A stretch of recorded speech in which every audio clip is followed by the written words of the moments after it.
Welcome to the Deep Dive. We're here to take your stack of sources and really pull out the key insights. Today, we've got a truly profound journey for you, a really compelling case study. It reveals these intricate links between our actions, our past lives, and, well, the surprising ways our current lives unfold. So, our mission today, we're going to unpack this deeply personal account. We'll explore the incredible highs, the devastating lows, all through the lens of karmic wisdom.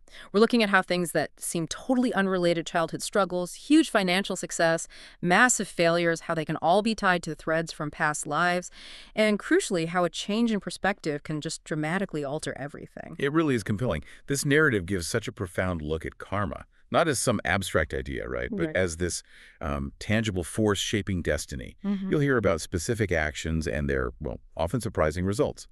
It offers powerful insights into why certain patterns might keep repeating in our lives, and for you, our listener, maybe in yours too. Okay, let's set the scene then. Our main character, she's a woman whose early life was really marked by significant hardship.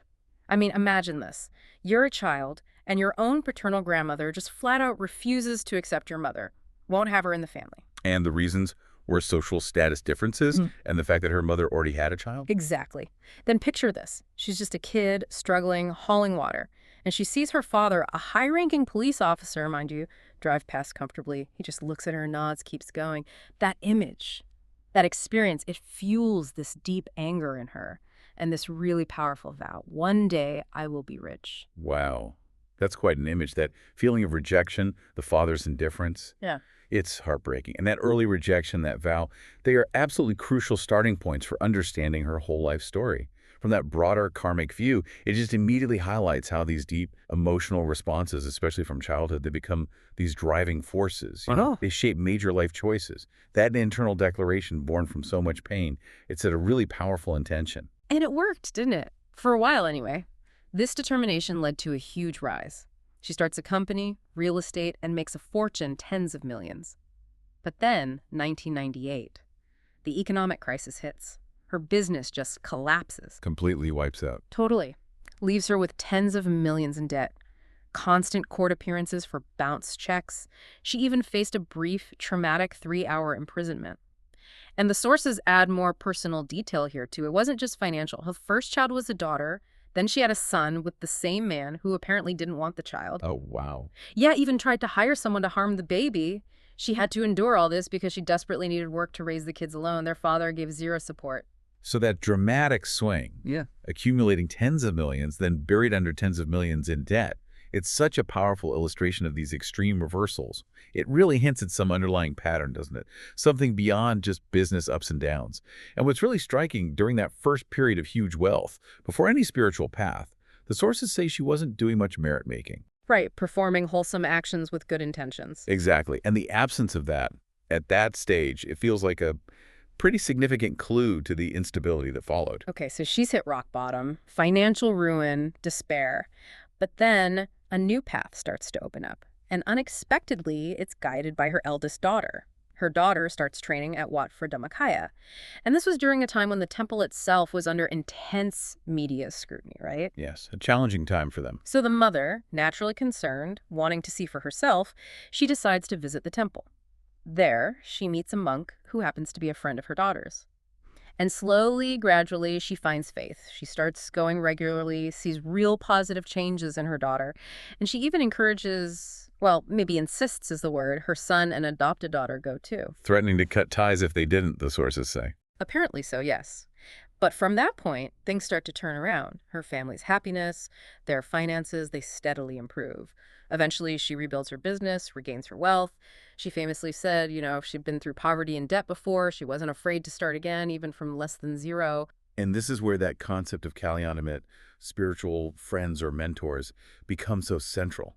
Her daughter, the monks, they were pivotal in guiding her towards this path of dedicated merit-making. That profound shift in focus away from just material gain towards spiritual development, it truly starts to stabilize her life. It's a real testament to positive influence. And the impact of the spiritual path becomes even clearer during this terrifying near-death experience she had. She's on a trip to Sisaket, develops a severe fever of 40 degrees Celsius, diagnosis, acute kidney inflammation. critical condition. Life-threatening. Absolutely. And during this crisis, she has this vivid pre-death vision, a catanimate. She sees the Dhammakaya, this grand monument, and a divine chariot coming for her. And right then, she famously asks for 25 more years. Just 25 more years to make merit, saying she'd only been at the temple for 6 years. A very specific request. Very. And then, incredibly, against all medical explanation, the fever just vanishes. Gone. She miraculously recovers. The doctors were completely baffled. They apparently asked her how she survived, saying 99 out of 100 people in her state would have died. Unbelievable. She actually had to sign herself out of the hospital because they wouldn't release her. They just couldn't explain it. And that's a classic catanimate, that pre-death vision reflecting accumulated karma. What's truly remarkable, as the sources state, is that only images of her good deeds appear to her then. No negative ones. None. A direct result, it says, of her consistent merit-making over those 6 years, her intense plea for more time combined with those efforts. It's just a powerful demonstration of how present actions can influence things, even overriding past negative karma. Okay, so she finds stability, new faith, and naturally she starts asking deeper questions. What did the karmic wisdom reveal about her life? Her parents' fate, those difficult relationships, the jealous siblings, that constant rich-poor cycle. Right, let's unpack that. Her parents' afterlives are a good place to start. Her father, well, despite breaking many ethical precepts, he was reborn as a powerful celestial being, a yaksa-like Brahmadeva. How did that happen? Because of a past short-term ordination he'd undertaken, plus some merit he'd made in his recent life. And later, his state improved even more because of his daughters, our main characters, dedicated merit-making for him. And her mother? Her mother was also reborn as a Brahmadeva, though initially in poorer circumstances because, well, as a human, she hadn't donated much. But she also improved significantly thanks to her daughter's continuous merit and some of her own past good deeds. So what about our main character's own struggles? The paternal rejection, the tough relationships, being a single parent, and that situation with the older company owner she didn't love. Yeah, that leads to the question. What patterns was she carrying from past lives? The sources point to this karma of sensuality. Meaning past infidelity or uncommitted relationships. Exactly. That pattern, both in her and her mother's past lives, combined with her mother's lack of donations and our main character's own karma of pride, holding oneself in very high esteem, it contributed to their difficult lives and being born female in this life. Yeah. And specifically for our main character in a past life, she was a playboy man who didn't take responsibility for his family. Ah, so that directly mirrors her current situation of raising kids alone. Precisely. And the jealous siblings. That apparently stems from her past lack of mudita, that sincere joy for others' success and not supporting her own relatives back then. It's a very direct echo, isn't it? It really is. Okay, and the dramatic rich to poor to rich cycles, that's particularly fascinating after all that early hardship. This really illustrates a powerful karmic point. The intention after the good deed matters just as much. The explanation for her financial instability, she often made merit inconsistently, driven by mood, and, crucially, she sometimes regretted her donations later. Regretted them, or even wished she could take them back. Yes, if things didn't go her way. Yeah. And this regretting merit, it essentially just cancels out the positive effects. It wipes the slate clean, creating those volatile swings between wealth and poverty. The sources are clear. When the mind feels regret or wants the donation back, the merit vanishes. Poof. So the solution she was given. Consistent, joyful merit-making. That creates continuous, stable blessings. It's a powerful reminder for all of us, really, to cultivate joy and commitment in our giving. Makes sense. And finally, the bankruptcy, the court cases, that brief imprisonment, a very direct consequence. When you look at the big picture, yes, it ties back directly to a past life where she was a wealthy moneylender. And when debtors couldn't pay, she would seize their land, seize their homes. This highlights karmic reciprocity. Actions causing loss to others, like taking property. Manifest as losing your own property later on. Exactly. Sometimes through legal troubles, even confinement. It's a stark lesson about how we deal with others, even if it seems justified at the time. Wow. Okay, this deep dive also covers the tragic story of her third daughter, the adopted one. She had quite a tumultuous life. Survived being run over by a truck as a toddler, which her mother attributed to prayers to Luang Por Sothorn. Doctors thought she wouldn't make it, ruptured liver feared, but she recovered in days. An incredible survival story early on. Then later, she fell in with a bad crowd, but again, with her adoptive mother and older sister's help, she turned things around. Meditation, the temple. she got back on track. But then, tragically, she died young, at 29, in a motorcycle accident. It's truly compelling and sad to see the karmic explanation offered for her short life and that accidental death. In a past life, this daughter was apparently a rich playboy man. Heavy drinking, fighting, the whole deal. And he once led a group that actually caused someone's death during a brawl. This violent karma, a direct result of those actions, led to her early accidental deaths in this lifetime. So what happened after she died? Did all the merit her mother was making so intensely, did that actually help her? Yes, absolutely. The sources say it did. After death, she was initially disoriented, just wandering, confused. But because her adoptive mother kept making merit for her properly and continuously, she gradually became aware. She followed her mother's guidance, visited Wat Phra Dhammakaya in that state. She visited the temple after death. In her non-physical form, yes. She sat peacefully there, focusing her mind. Then on the seventh day, she saw a path of light, followed it, and was reborn. Reborn where? As a Thipveda, a female celestial deity in a beautiful golden palace. It's specified as being in the Davating realm, phase 3, a particular heavenly dimension. Her understanding of merit at that time limited her to that realm, but further merit from her mother would continue to elevate her state. And her survival as a child? That was attributed to past merit she herself had made helping relatives, the sick, even monks and novices. There was also that strange thing at the ashes scattering ceremony, the ashes forming a body shape, floating against the current. Yes, a mystical image, as you said. What was the take on that? Well, the sources actually caution against reading too much into it, described it simply as a natural phenomenon, maybe combined with the power of suggestion for those watching. The reminder is always to focus on the intentions and actions driving the spiritual journey, not necessarily these outward signs or phenomena. Right. Keep the focus on the inner work.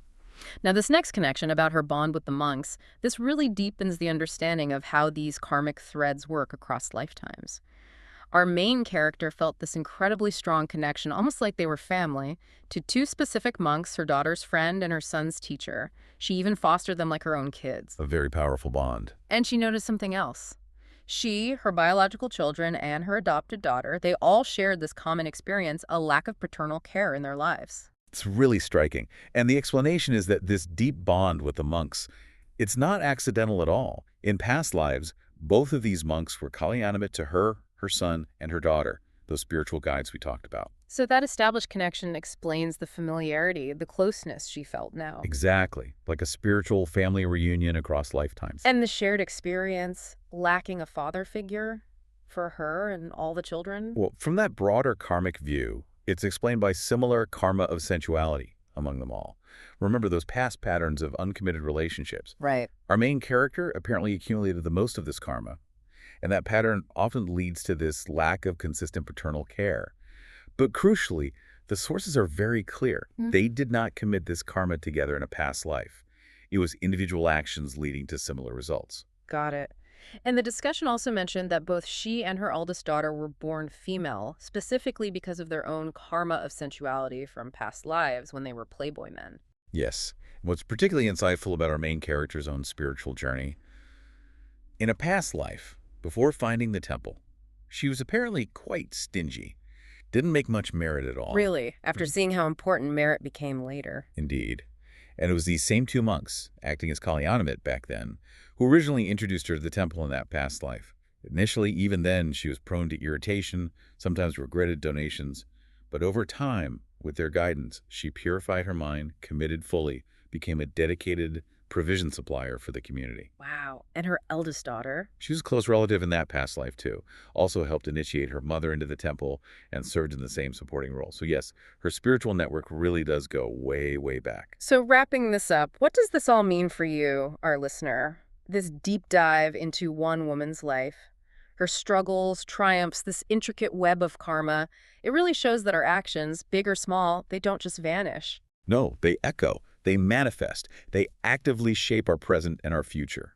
And it's fascinating, isn't it? The sheer specificity. Seizing land leads to legal troubles. Regretting a donation leads to financial instability. It highlights the incredible power of our intention and our consistency in doing good.